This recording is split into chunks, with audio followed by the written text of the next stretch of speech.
Okay, it's with great pleasure that I welcome Professor Garth Illingworth to the Center for Astrophysics.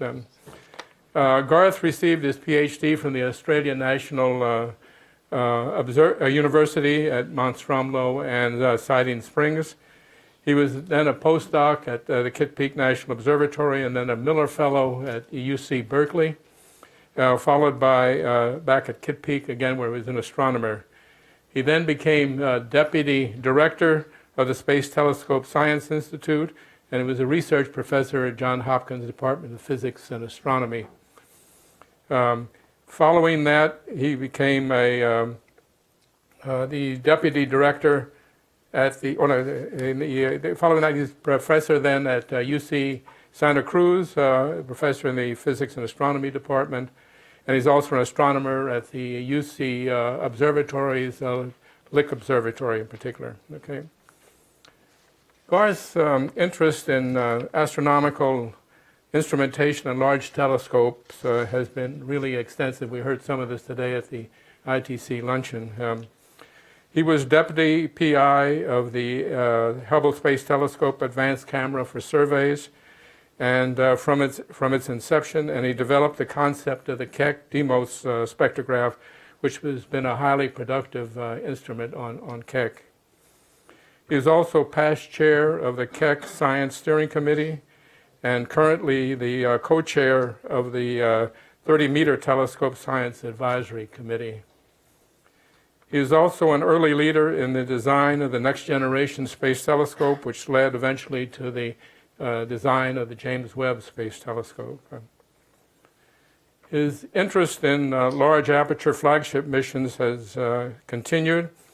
He led the first studies on the Very Large Space Telescope, which then led to ATLAS, which was the Advanced Technology Large Optical Telescope, and then the JWST, the High Definition Space Telescope, and now the LUVOIR, the Large Ultraviolet Optical Infrared Telescope, which is the current flagship mission being studied by NASA right now for recommendation to the Decadal Survey.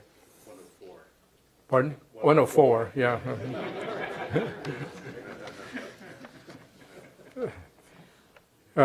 He's looking now even further into the future with his study of even larger flagship missions that are assembled in space.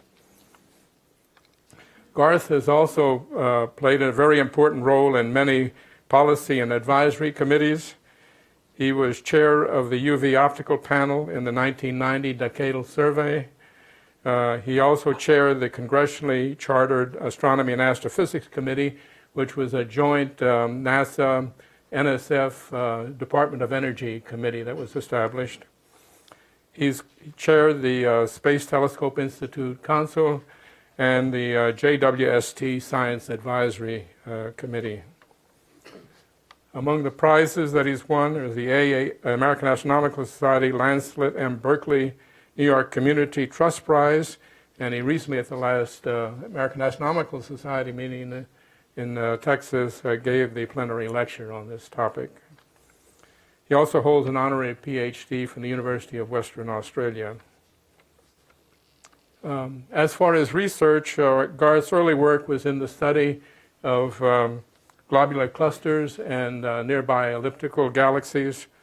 But with the advent of the HST, he transitioned over to the study of very high redshift galaxies in the early universe, an area which he has been a leader in and has made many outstanding contributions to.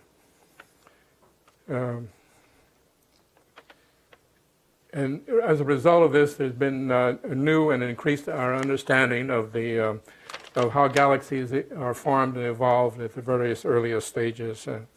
This topic is the subject of his colloquium today, which is entitled Galaxies of the Cosmic Dawn, Explaining the First Billion Years with the Hubble and Spitzer Space Telescopes and Implications for JWST. It's a great honor that I welcome Garth to the CFA. Good. Thank you. Thank you very much, Giovanni, for the extensive introduction. I greatly appreciate you didn't mention the date of my PhD. One thing you didn't mention, which will resonate with people here, was when I was deputy director, the director at STSCI was Riccardo Giacconi. So I had, sort of management experience under fire, I think is the way to characterize that. It was a great experience, but working for Riccardo is definitely interesting. So, okay, so let me launch into this, but before I do, let me note that, none of these activities would work without, strong mention of the team of folks I work with. These are great people. And it's been a long and very productive collaboration. Richard Bowens and Pascal Urch are the key people I've worked with for so many years now. And it's been a wonderful experience. Ivo Labay, Peter Van Dockum, Marijn Franks, and the person who works for me in Santa Cruz, Dan McGee, and a bunch of teams that I've worked on too, all of whom, have been wonderful people to work with. And like everything we do these days, it's team efforts that ultimately gain us the results. So let me move on from that. One of the things that I always like to remind myself and others is just how trivial a part of the universe, to some extent, we actually work on. Here I spend all my time working on baryons, which actually are only a pretty small part of the total here, but nonetheless they're definitely of great interest to us all, especially sitting in a room like this on this planet. So just moving on, so I'd like to just put this into context. The talk that I'm going to be giving is really this billion years or so here from the sort of limits of Hubble, which have gone out further and further than I think we ever expected when it was launched. We're now out around redshift 11, as I'll show later. And so this actually overlaps essentially one-on-one with the reionization epoch, and I'll talk a little about that as well.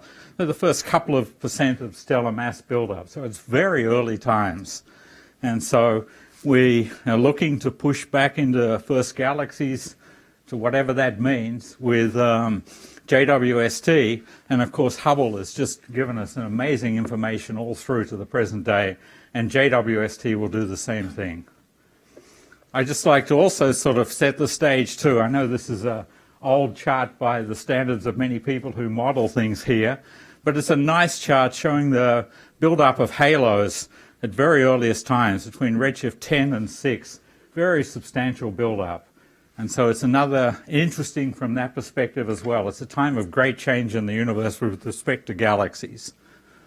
So what I'm going to do today is walk through and give you a sort of sense of the key findings in this field over the last, well, maybe even it's sort of 15 years, and I'll show you, why it's that period later. But how we find these galaxies, sizes, colors, their luminosity functions, their distribution over luminosity, stellar masses, the role they play in reionization, and talk a little about the earliest known galaxies and where we go from here.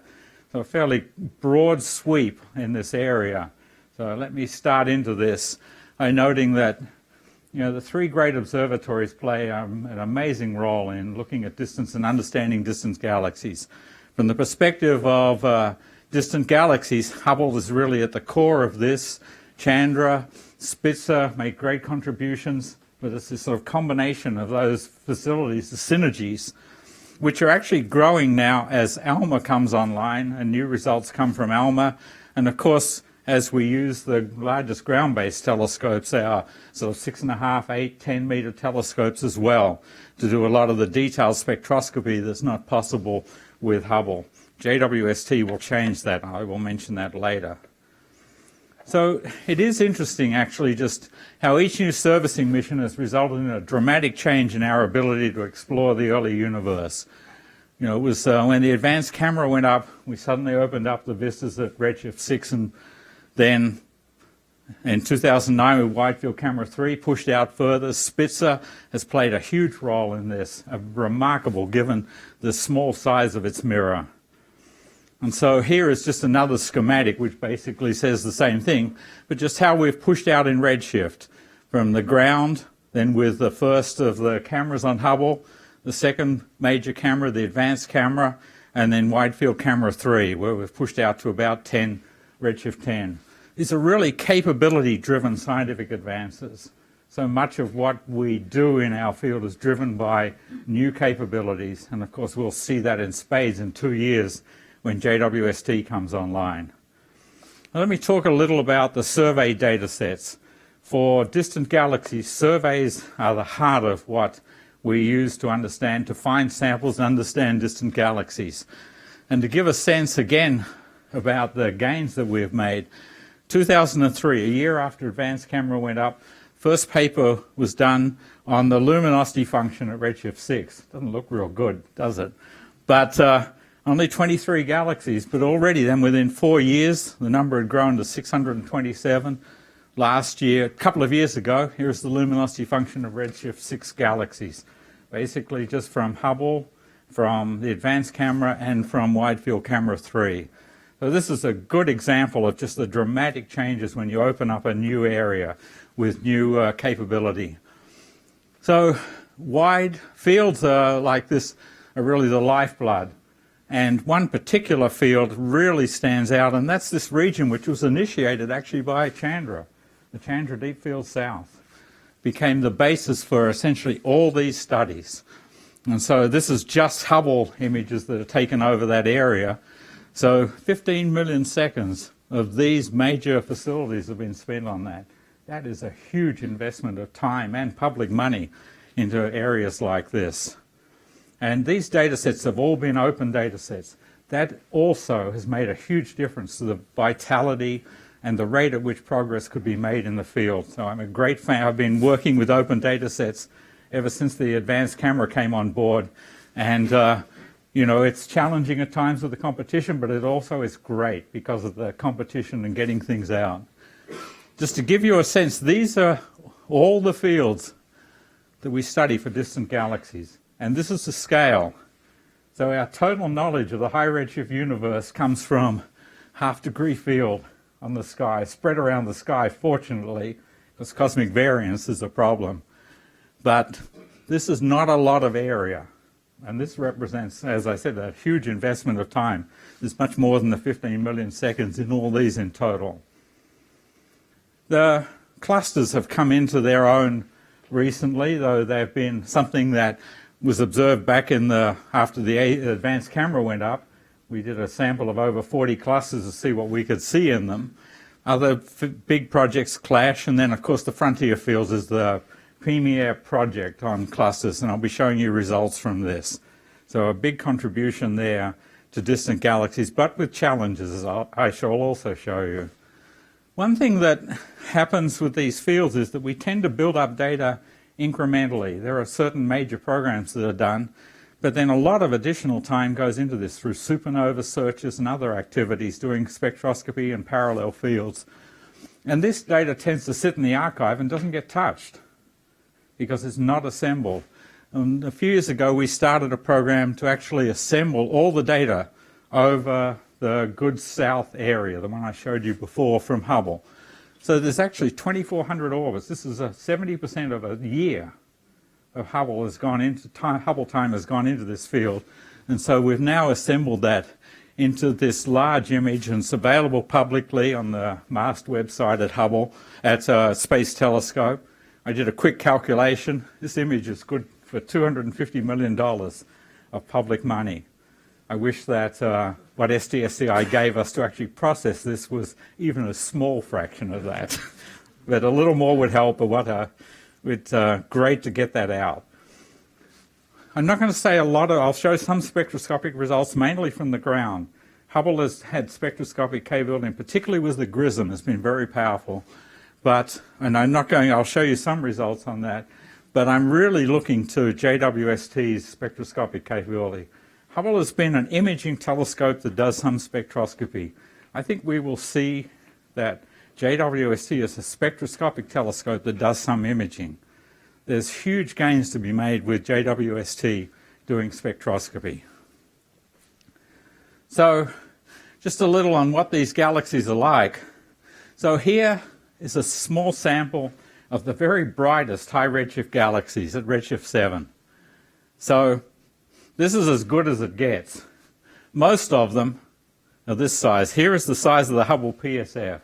I'll show you later. High redshift galaxies, the fainter ones, are really small.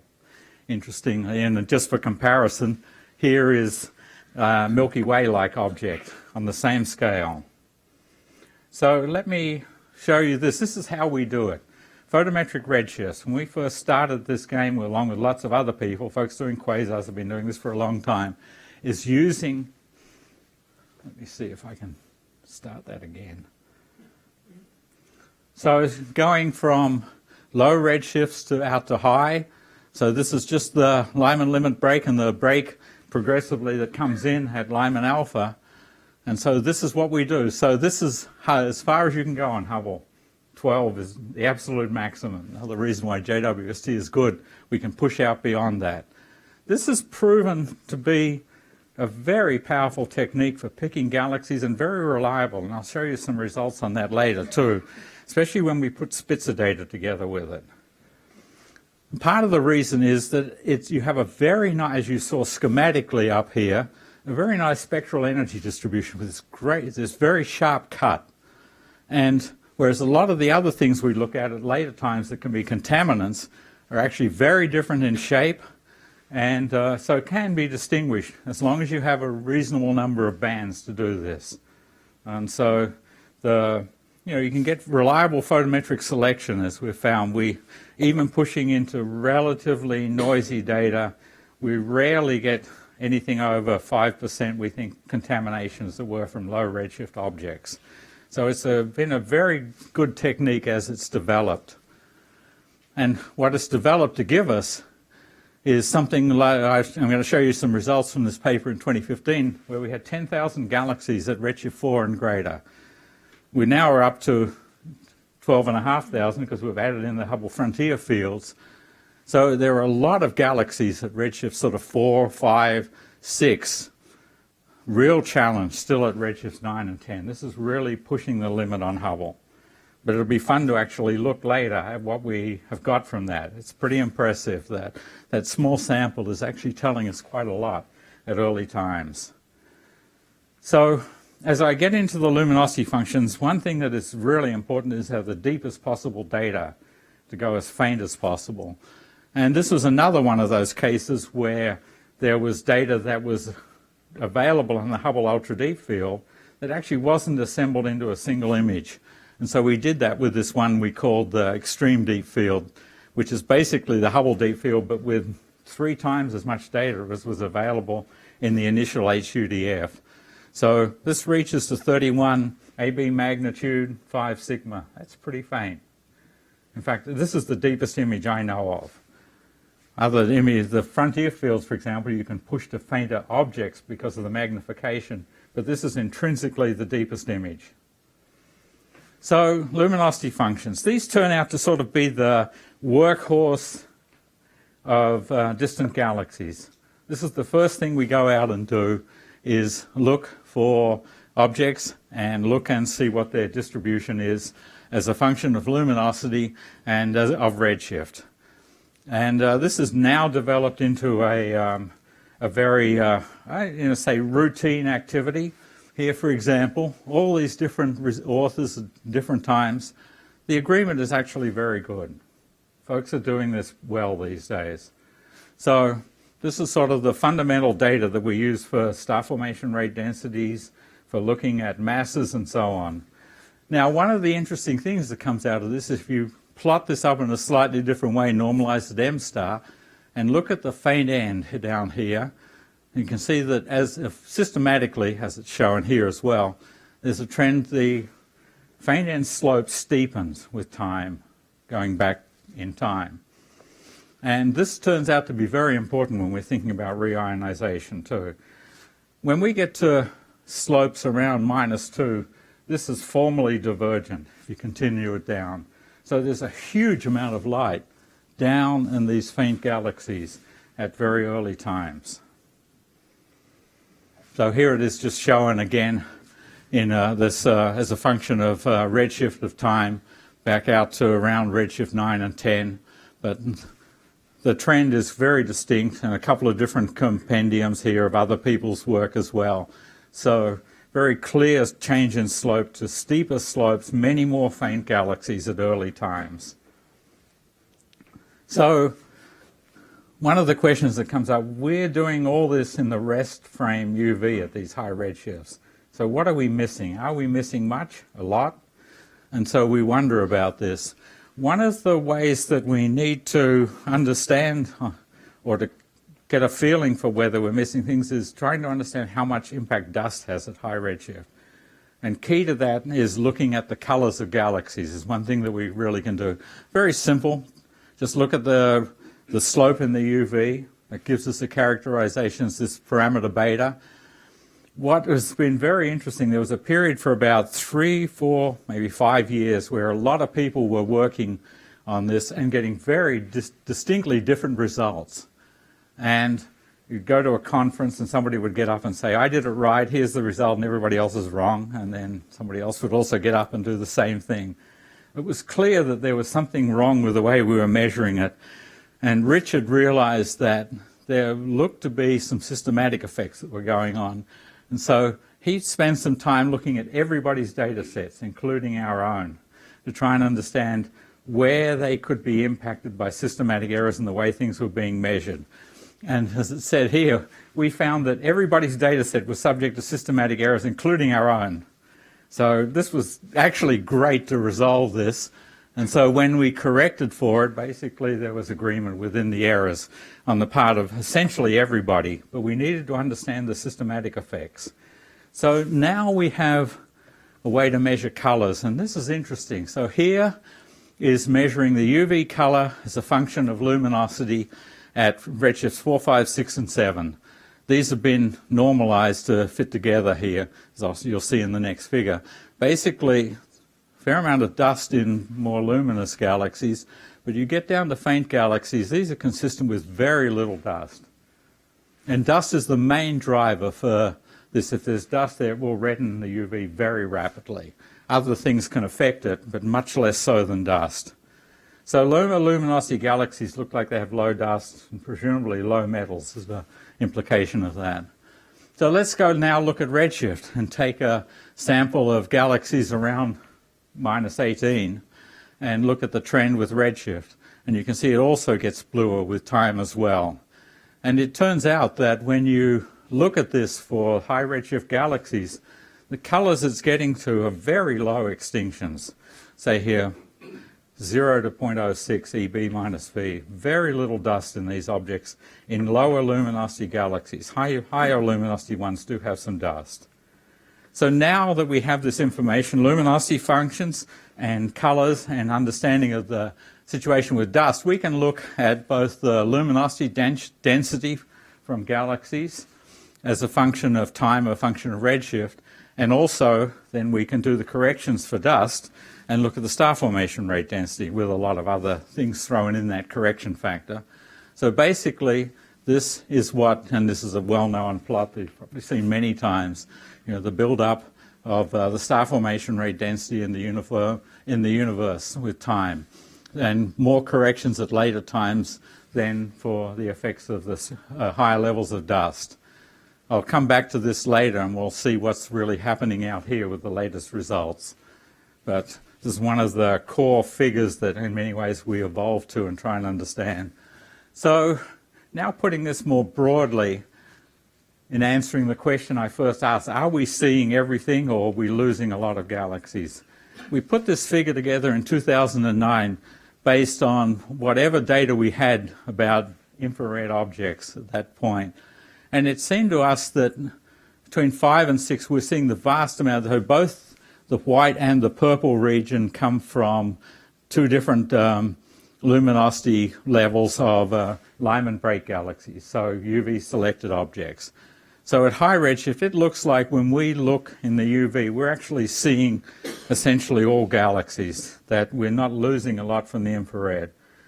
Recently, using ALMA data, Richard put together this with a team and in a sense gave much more robust answer to the component from the IR from the ALMA observations, and the same result holds, that basically when we select a sample at high redshift, it's really essentially all there is, not all of course, but the vast majority. We're getting a good handle on what is the total mass density in stars at that higher redshifts from looking in the UV. So let me now take the step on to looking at the Spitzer data in particular and combining it with Hubble data to get a handle on what the mass functions are like in galaxies, what the mass density is in the universe. This is a key to this, a very deep observations with Spitzer. And it's really quite remarkable. So these are just a schematic of maps from the GREATS program, which goes down to 100 to 200 hours at every pointing with Spitzer. So here's the same thing. So what is striking about this is, which astonishes me to this day, I mean, we've been looking at these now for many years, but we actually can detect individual redshift 8 galaxies with Spitzer, and it's a very small mirror. So it's quite astonishing that we can do that.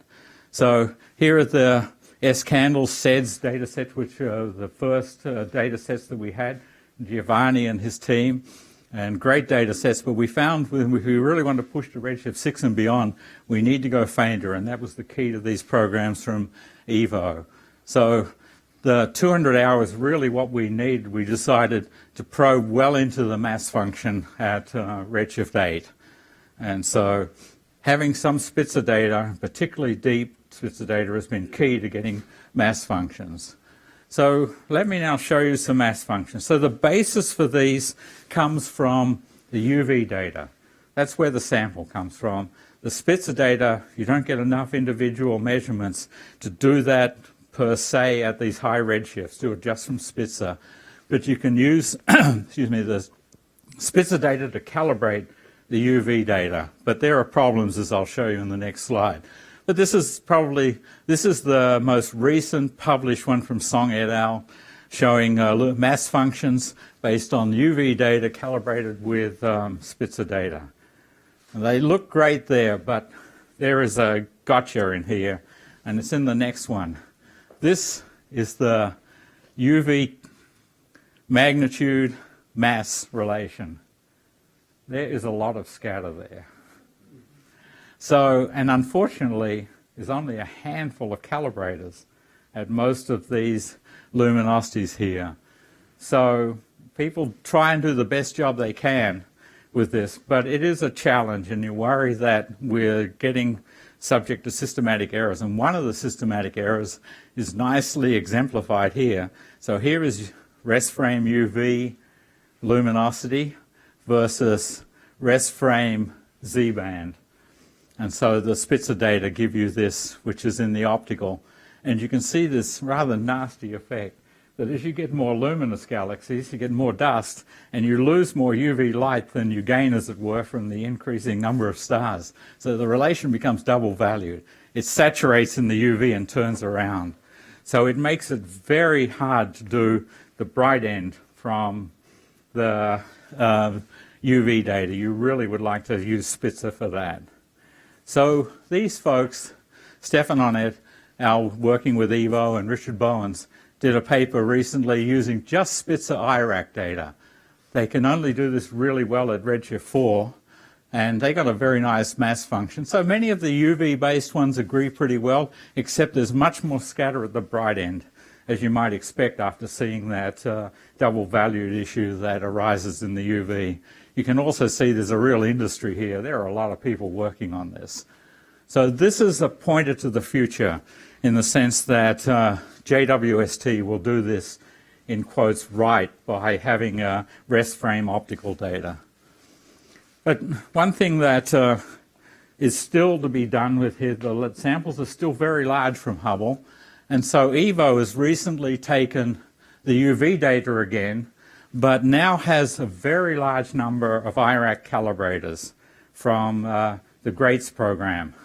And so now he's been able to push out and get mass functions which I think are more robust. And so this is sort of an interim between now and when we fly JWST and we start getting the data in 2 or 3 years that'll really give us very much more reliable mass functions. nice little figure here showing just the clear growth in the mass functions, the trend with going in time from the very earliest times, where there's only a few points in here, out to redshift 4, worm 4, 5, and 6, where there's actually a lot of data in here. So mass functions broadly, I think, are in good shape, but in detail, there's much more to be done to really pin those down very accurately. But nonetheless, it is amazing. So here is the stellar mass density as a function of redshift, function of time. So as I mentioned, the redshift 6, the end of reionization, we're looking at about 2% of the mass build-up in stars in the universe. And at the peak of reionization, it's about 0.3%. But it is amazing that we're actually even making measurements out here in the first 0.1%.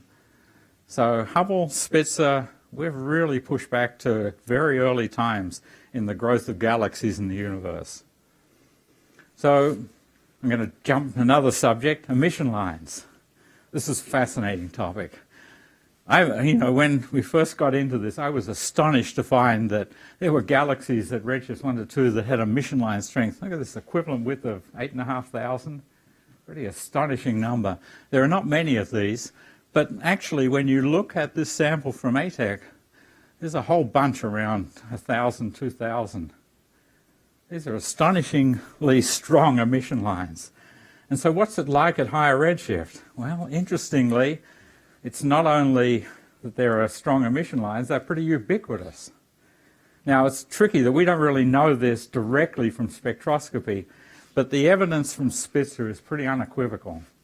So here is the GRACE data showing at redshift 7, measurements of 3.5, 3.6 and 4.5 bands for a couple of objects. And here's the redshift 8. These are very typical. You notice brighter here in this band at 7, fainter at 8. And you can see this here. So this is a spectral energy distribution with very strong emission lines. And so here is, let me think of the colors. The redshift 8 is much stronger in 4.5 microns. And that's because of the O3 is hugely strong in these galaxies. And the reverse at redshift 7. And so it's not that we see these occasionally, it seems to be ubiquitous. And these are something, like a 700 angstroms equivalent width, 1,000, and that's sort of ubiquitous at high redshifts. So these are, this is our trend of emission line strength on average from low redshift to high. Distinct trend here, and very high values at these high redshifts. There's an interesting story about this. For years we would go to conferences and talk about mass functions and what we were learning on high redshift galaxies, and Daniel Schreier would keep saying to us, "You got it wrong. There are strong emission lines." And we said, "No, Daniel, we're sure they're not." And so I think after about 2 years ago, we went back and said, "Daniel, you were really right." As we looked at the data, we found that you were exactly right. There are really strong lines and they're ubiquitous, and we need to make big changes, 30, 40% changes to the mass function. So we still don't know how come there's such strong lines in these galaxies. Low metals, small size, I don't know. But it's an open question. So what's driving the evolution and why are they so strong at high redshift? So let me now jump to sizes of faint galaxies. This is a fascinating topic too, because something has developed very recently. For years now, a decade or so, we've been measuring the sizes from Hubble images. You get a very consistent trend, and so these are from deep fields. So it sort of was thought, fine, looks good. This is not a particular challenging problem, except for one aspect. So in 1997, we discovered sort of serendipitously this arc in this cluster from a wide field camera 2 image, and then we subtracted off the galaxy, and then we did a reconstruction. And we were struck at the small sizes of these star-forming regions in this galaxy. Then, almost a decade later, well, a little over actually, we had some data from an advanced camera, and that was higher resolution, and Zeitron did a very nice reconstruction of this, and really very similar, very strong star-forming region here, lots of very small ones, 100 parsecs or so scales. So this worried us, or not worried us, but was sort of in the back of our mind. What is this telling us about high redshift galaxies? This is the only one we have, basically, after we've looked at probably 100 clusters over the years. This is still the best example from this one in 1997. Unfortunately, just getting the right galaxy behind the strong magnification regions in a cluster is pretty rare, hard to do, but it's a nice pathfinder. So recently, we set out and we started to look at what the Hubble Frontier Fields clusters could tell us about sizes. And this is a brilliant idea from Richard, was if you look at the high magnification regions, regions of high shear and low shear. And so let's look at galaxies in those two regions. So if you look at galaxies in a high shear region, they really are sheared out a lot, but much less so in the low shear regions of the same magnitude and are easier to find. This is a simulation. So at fixed magnification, fixed total magnitude, but different shear. And you can see that if the galaxies are big, boy, do they get hard to find. But if they're small, they're pretty easy to see. So this actually, Richard realized that this is a way to get a sense of what the sizes of galaxies are. And so let's look at this panel here. Fascinating. So here, observed objects, then modeled with a Frontier Fields cluster model and using different sizes. And the typical sizes that people have been using are like 100 milliarcseconds. So this is what galaxies should look like in these regions, if they're big. But if they're small, they don't.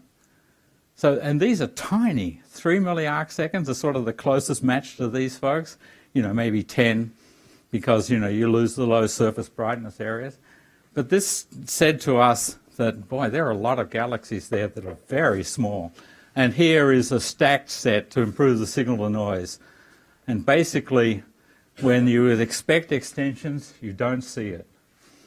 And so it suggests that low luminosity, high redshift galaxies are really tiny. 10 milliarcseconds is very small. Well, let me show you this.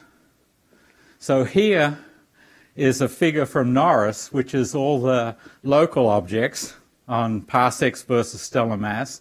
And we've put our objects over the red ones on top of this. And so you can see there are objects here which are globular cluster in size, which are, quote, high redshift galaxies. Are they really globular clusters? They're pretty massive, but they're certainly of that size. And so, are we seeing some globular cluster formation in the first billion years? That's pretty impressive, actually, that this has come about. But it also has some other implication. I mean, this is fun in itself, thinking about how these might relate to current objects and whether they still exist at this time through, numerous mergers, etc. But there is a really important implication of this when we're thinking about reionization, interestingly enough, and the impact of galaxies on reionization. The size of galaxies that you use in your completeness corrections when you're estimating what is happening in your luminosity function is strongly size dependent. And so here is 3 luminosity functions, and depending on whether it's 100 million, these are with clusters. So it's a thing where you're pushing faint and you're magnifying the object significantly. So if you assume it's 100 milliarcseconds, you get a really steep slope. If in reality it's 7.5 or 30, you get lesser slopes. And the changes in the integrated luminosity are really huge. You can be off by 10 times. If you think galaxies are 120 milliarcseconds and your faint ones are 10 or less, basically a few, then you can be off 10 times. If you think it's 30, sorry, let me get this right. Yes, instead of the actual 30 milliarcseconds, and 30 times if it's 10 milliarcseconds. Either way, you can get the answers really badly wrong. So size counts. You really have to think very carefully about what you're doing here and use the right sizes in estimating what the luminosity function like at faint end. This is the critical end, but of course this is so steep. This is where all the flux is coming from that's reionizing the universe. So caution, small sizes will change the game. And so, but this again is very new. This is only stuff that we were doing last year, so it's only impacting people really going forward on this topic. So, a galaxy is reionizing the universe. So, I've been talking about this sort of peripherally as we've looked at the luminosity function and talked about it because of the very steep faint end slopes. So we have been pushing down to about -16, -17 down here. And we know that at some point these will turn over, that at some very low masses, galaxies have trouble forming, staying alive as it were. And so there'll be a natural turnover in the luminosity function. So we don't have a measure of that. And it would be nice to actually take the luminosity functions down into this regime. But this is tough, as I'll show you. So strongly lensing clusters give you an opportunity to push down much fainter than we've been able to do with the Hubble Ultra Deep Field or the XDF. But there comes with a caveat, which I'll show you now. So we've been going through looking at what we can find in the Hubble frontier fields clusters and its companion blank fields, and have come up with 2,500 galaxies. So here is just a plot of those galaxies as a function of magnitude and of lensing magnification. And there's sort of a correspondence. The really faint ones are the ones that are highly lensed, highly magnified, I should say, down here. So lots of galaxies for working with this. But now another caveat that comes in trying to use clusters. This is a very interesting one. So take a model luminosity function, generate a whole bunch of objects uniformly spaced over the source plane with this distribution, and then sample it with a cluster. And you get a whole bunch of resulting different magnifications. But let's have a look at what happens when you start using different models at very high magnification. This is both these are high magnification regions for two different models. It doesn't take anything to look at this and say, wow, these are not going to give the same results. And that is borne out when you actually quantify this. So if we plug in to one of these models, the Galphic model, and extract from in the high magnification region the luminosity function, you recover it very nicely. You do the same thing, you put the input model as Galphic and you recover it with Grail. You do great down to about -16, but as you get into the higher magnification regions, things go to hell, literally. This is an order of magnitude off.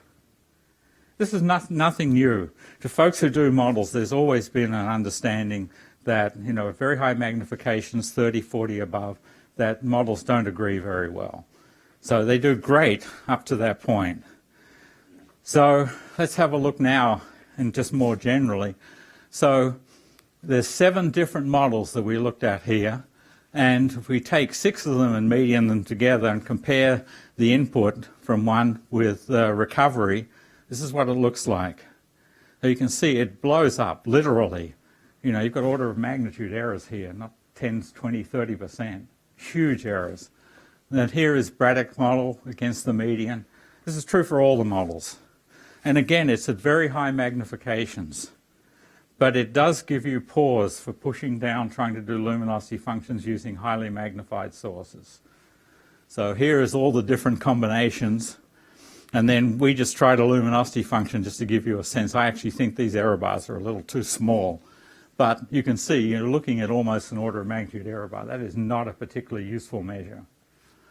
So, and this is all from the systematics between the different models. So it's, you know, in a sense, it's a challenging business when you're getting to very high magnifications with these models, and is recognized to be a limitation for a long time. So in many ways, I think that you need to just cut stuff off below about -14. It's not believable. This we do very well down to there, and it's important because the ultra deep field, XDF, takes you down to about -16, -17 at best. So we still gain an extra 3 magnitudes, and that gives you a nice handle on the slope, and there's no evidence for a turnover here at all. So this is still very valuable using the Hubble frontier fields, but you have to be really careful not to push it down into that high magnification zone. So high magnification is the second caution about using clusters: sizes, high magnifications. So just now sort of moving into, can galaxies reionize the universe? This has been a topic for a long time, and people have talked about this, and with very reasonable assumptions for many years now, it looked as though that was quite possibly the case.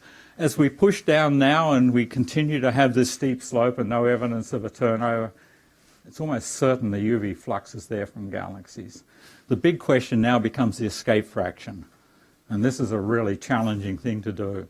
And it's interesting that this, as I'll show you later, great concordance with the Planck data as well. And so it looks like this story is all coming together, that galaxies really can reionize the universe very nicely. But let me just, as a quick sort of step away to, in a sense, a little lower redshift, redshift 2, the Hubble Deep UV Legacy Survey. This gives us UV data, which gives us information on galaxies at lower redshifts around the 1 to 2. But what is nice about this data set is it can be actually used to see if there's any light below the Lyman limit or around the Lyman limit, indicative of the escaping UV photons. And this paper does that very nicely and shows there's a small sample at redshift 2, which are very clearly, I think there's 10% is this area here. So is with pretty significant escape fractions. You'd like, 1, to have more objects, increase the sample. 2, you'd like to do this at higher redshift. The first we can do, the second we can't directly. It's just too much absorption. But we can, looks like there are ways to do this from looking at emission line indicators as well and calibrating that. So there's a lot to be done here, but this is sort of also encouraging that the escape fraction is probably high enough to do the job as well. And generally agreed when folks are putting this in that anything over 10% on average would be fine, given the flux that's available from the galaxies. Okay, so let me just move into looking at the highest redshift galaxies. So now we sort of are just probing the limits of what we can do with Hubble and with our other telescopes, Spitzer and with Keck, in particular, where much of the work has been done on this. So this is an example of some galaxies, nice sample of galaxies, 4 that came from Hubble and from Spitzer as well. So there's clear, these are very luminous objects. And they're all around redshift 7 to 8 is the suggested photometric redshift from fitting. So all the detail here is the template, the actual observations of these rare red points. But because of these strong emission lines, it actually helps greatly. So the Spitzer data makes a huge difference here on the credibility of the photometric redshifts. And here are the redshift distributions. They're surprisingly narrow. So, but is this borne out in practice when we go to Keck and actually do some observations? Well, it turns out yes. So here is the photometric redshift from this particular object, 7.7 plus or minus 0.3.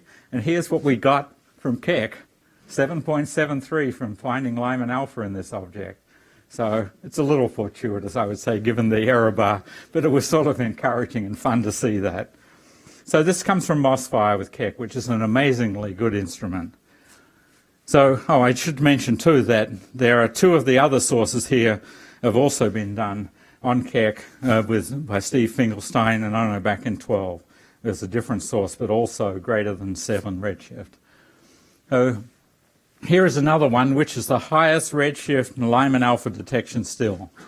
And so this is at, what is it? Where does it say? 8 point something or other. 6.8, right in the title, yes. So this is the highest redshift with Lyman alpha.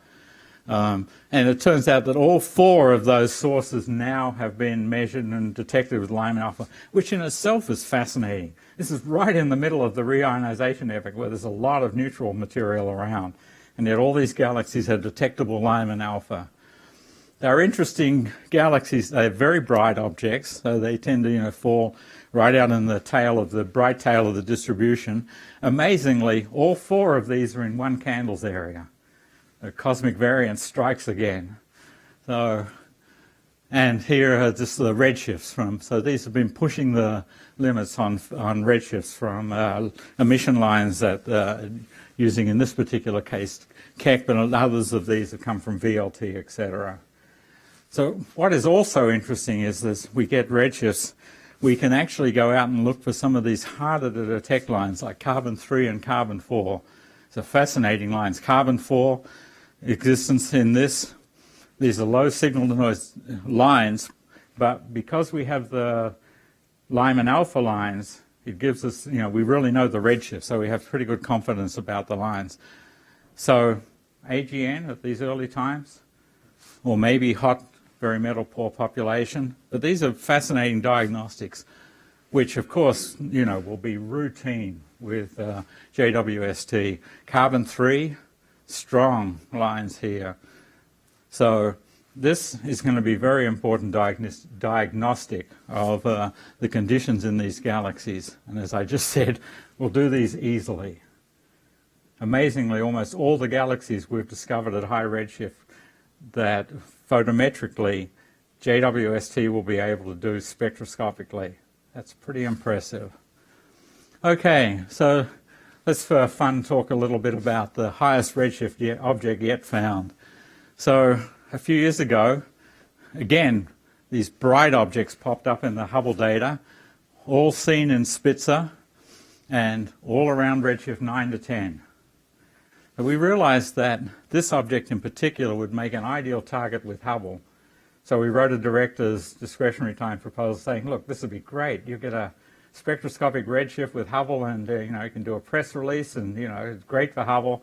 And they said, no, we're not interested. So fine. Okay. We did this twice and then we gave up and put a proposal into the TAC and we got a little bit of data, but enough. So here is the result of that. Is a Grism spectrum of a redshift which turned out to be 11.09 plus or minus 0.1. Now, this is something where it's the combination of the Hubble, the Spitzer, and the Grism data that really counts here, because you can eliminate the possibility of any low redshift contaminants with all this data set.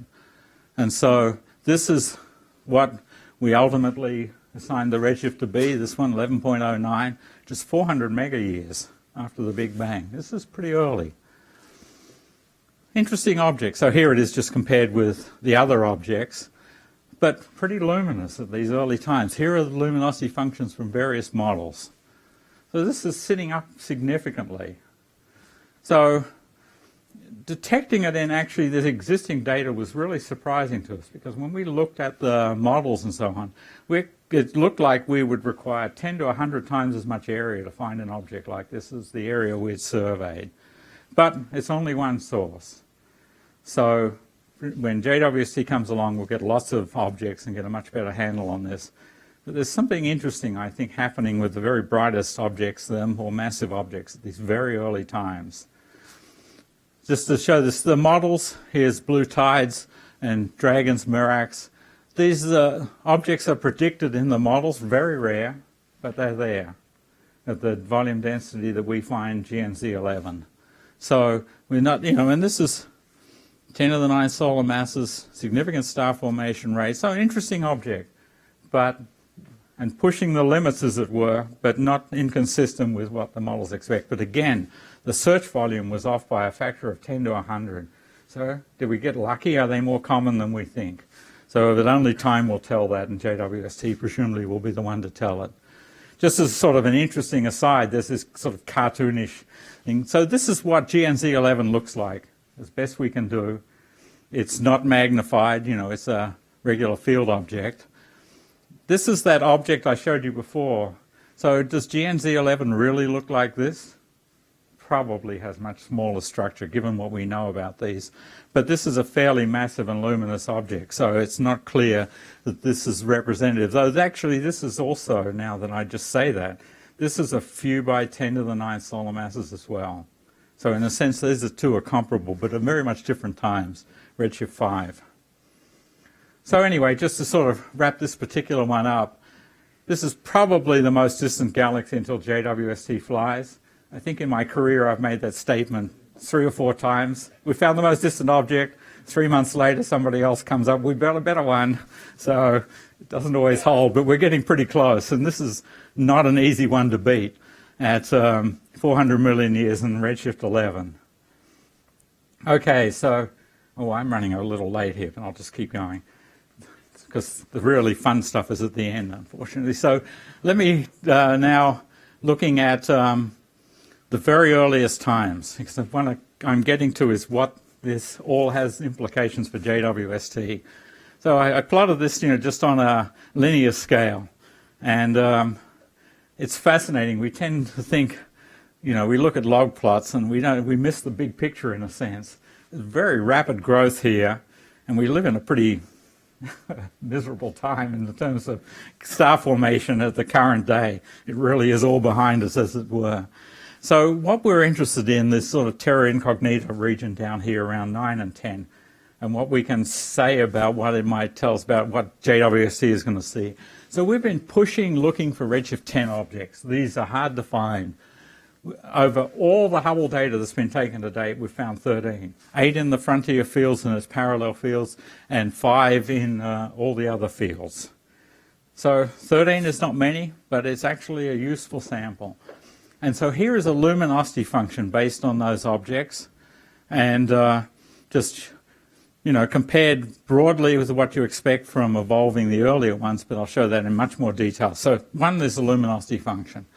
2, let's go look at the models and see what the model luminosity functions show. So, in sense, broad agreement in shape, but typically they sit a little above this. So, consistently high, I would say. And let's just walk through the implications of this. So, one of the things that we are really interested in is what is happening in terms of the star formation rate density out here around 9 and 10.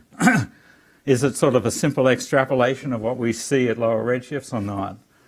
So when we put all this data together, this is what we get.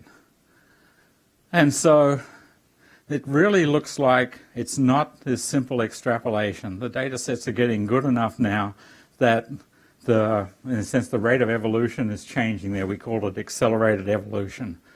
And so this is from all the redshift 9 and 10 data taken to date. So we compare this with the models. So the same sort of broad trends are seen if you look at, this is 2 different star formation rate plots, just to match with the different models actually. And so here are the models. Most of the models sort of break down and go through these points. Some don't, but most of them do. But one thing that, when we look at a little more detail here, and ask what is the expected numbers of galaxies down to the -17 limit that we have. Here's what we observed, 13 basically. Here's what various models predict. And they're way off, and they're consistently more. So it's interesting. Again, the numbers are small, but they're significant enough, and the differences are large enough. So the main point that I do want to, there's interesting things to be done with the models here, but is that there appears to be a time of change here, that the star formation rate density at the very highest redshifts that we can see with Hubble and Spitzer is actually less than we might have expected based on the previous results. So maybe not as much less as from the models, but people tend to be driven by looking at the observations and extrapolations from those. So maybe this is a time of change. And so just another schematic for this, just showing this here. And so galaxies are evolving much more rapidly in the first 500 million years than we previously thought. So let's look later at the implications of this. But I want to touch on the results from Planck, the latest ones. Well, I love this slide. It's just so amazing to see what these missions have done and how the improvement from one to the other. So the Planck 2016 results had these amazing comments about this is one of the papers last year. So you measure the Thomson optical depth. The average redshift of reionization is around 8. Upper limit of the width is a few in delta Z. This, in particular, less than 10%. And the early onset of reionization is strongly disfavored. So let me show you the figures which show that. So here is one of their several examples of what the reionization onset looks like. Very little before redshift 10, 11, sort of in that ballpark. It ends at redshift 6, largely driven by the astrophysical constraints. And there's wonderful agreement now between what we get from galaxies and what the optical depth is like from the Planck results. So again, this is striking consistency with the galaxy results, which we don't very often see, things that come from very disparate areas that come together so beautifully. So this is really fascinating. This is a crucial piece of information about looking back to find the first galaxies. So I'm going very quick things here, and then I want to show you a couple of detailed slides about JWST. I'm sorry, I am running long here. So this is the change. This is from the Maddow and Dickinson review article a couple of years ago. It's amazing the amount of data we have both on the mass buildup and the star formation rate density. But measurement down here. So a time of real change. So before I get to the JW, I want to say this about cosmic variance. We have very small fields, and it's been a worry in the area, in the sort of whole field. And this is a dramatic example. Here is the Hubble Ultra Deep Field on this simulation here. And you can see, move this around, you're going to get very large variations in numbers. We need bigger fields. And what will do that is WFIRST. WFIRST is a very important mission for lots of reasons, but particularly for distant galaxies. So, and of course now JWST. I like to show this because this is a full-scale model. It's South by Southwest. These are people. Every time I see this down in the clean room or wherever, I think, we're going to fly this thing? It is huge. And that's just the telescope part I see down there, not the sun shield. That's all out at Northrop. So let's have a look at this. I'd like to sort of wrap up with this, and then the next one is the summary slide. So one of JWST's 4 science themes, and the one that was sold very early on, where, you know, the Visiting a Time When Galaxies Were Young was the book in 1998. So this has continually been a theme for JWST. So it's hard to know when we talk first light, first galaxies, first stars, first galaxies in particular, what do we mean? Some combination of star clusters, different sizes, whatever. But one of the things that's worried a number of us, we keep saying to people we're going to see first galaxies or do something there. If first galaxies really are in the regime 15 to 20, we're in trouble. JWST can't really push out beyond about 15 or so. But if we actually have this combination sort of accelerated evolution,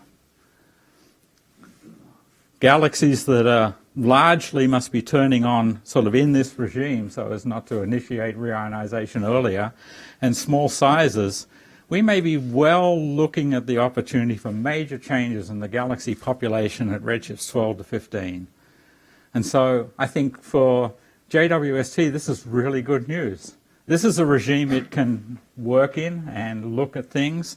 And so it's really accessible for JWST's first light goal, or my cosmic sunrise here. So I think this is really exciting that these results have come together just recently for JWST. So this is the summary. Basically, the first point is what I just said. The concordance with the Planck results, quite remarkable actually, and bring together the feeling that we really are, galaxies are really the cause of reionization. Sizes, which are fascinating, with possible implications for nearby objects. The challenges of dealing with some of these aspects, sizes and very high magnification. I hope it prompts a lot more work on looking at the models and trying to get concordance or agreement across at high magnifications, but it is a challenge to do that. Small changes make a big difference. Luminosity function at high redshifts, and looking for much better mass functions too. And we'll push a little harder with Spitzer, but it really will be JWST. So thank you very much, and thank you for your patience too. I'm very, very late, but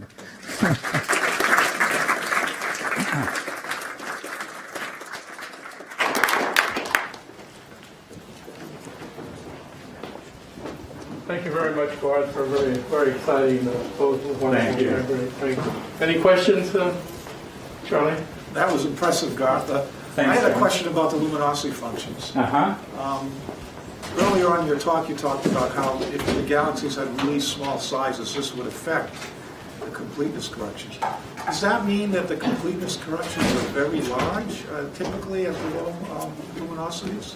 Not in the field ones. It's really in the highly magnified regions in the clusters.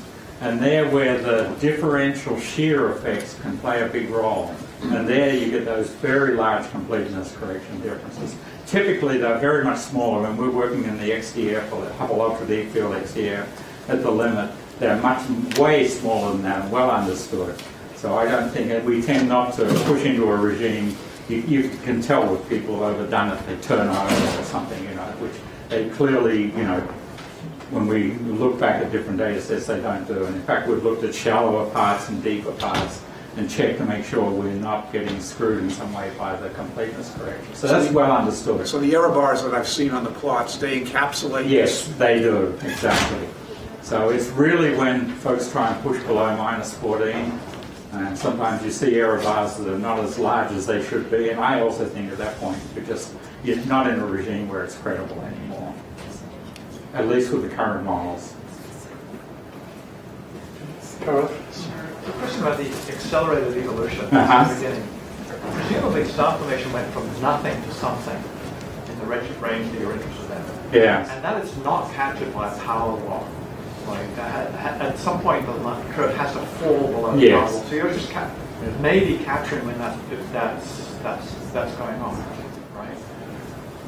Yeah, I mean, it is interesting. That would be very late if we were capturing some significant part of that very rapid change that occurs early at redshift 9 and 10. It's much later than folks have thought is the likely time frame. So, I guess you can find yeah, out. but yes. But, it's also the added complication here that we're still finding these massive luminous objects at those sort of early-ish times, while at the same time the overall star formation rate density is dropping. So something is happening to the luminosity function as well. And so, but again, and so that may relate to your point, we just don't have enough data at this point. So this is where we really need JWST instead of dealing with onesies and twosies. Other questions right there, Martin? Is there any reason why you would expect more dust in the more massive galaxies? Yeah, I mean, there's more time to build up. Yeah, I think, there's one thing you see it in the models, but two, I think, that there's often been more time, there's maybe more generations of stars in there. To get a 10 to the 9th solar mass object by any of these early redshifts, it's got to have had some time to do the star formation, so there's presumably been a number of cycles in there. I've got another question. So your luminosity functions, which might not be diverging at these extreme redshifts. In the bad old days, where you really couldn't go beyond redshift to a few, people used to look at integrated cosmic light. Is that still achievable, or is it just too hard? It's extraordinarily hard to do that reliably. I mean, folks keep talking about trying to do it, but now you're talking about doing absolute photometry on these detectors. It's not easy. So generally we stay away, at least, we've stayed away from it. Other people try to do this, but I don't know who has done it most recently. It's not something that I sort of follow very closely, partly from my general skepticism about doing that.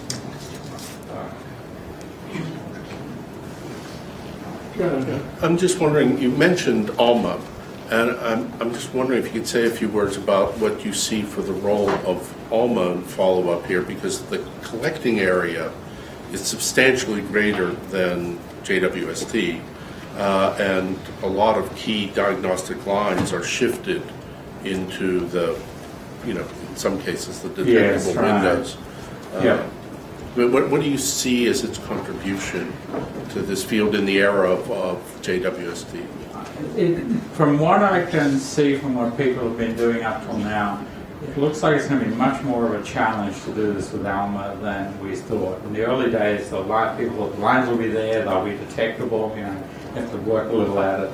but the effort that's been done so far, and I'm not an expert on this, is that it's been harder to find these lines than people have thought. And so I think, ALMA's role is going to be more limited in the sense that it will take a lot of time on ALMA to do some of these objects. Of course, when we have spectroscopy, we have a good sample. We can maybe pre-select some that have interesting emission line characteristics that suggest they'll be detectable, so you can invest the time in ALMA. So it's partly time constraints on ALMA up till now, and also that the objects are not what we thought they were going to be like, maybe because it's lower metallicities or whatever. Josh?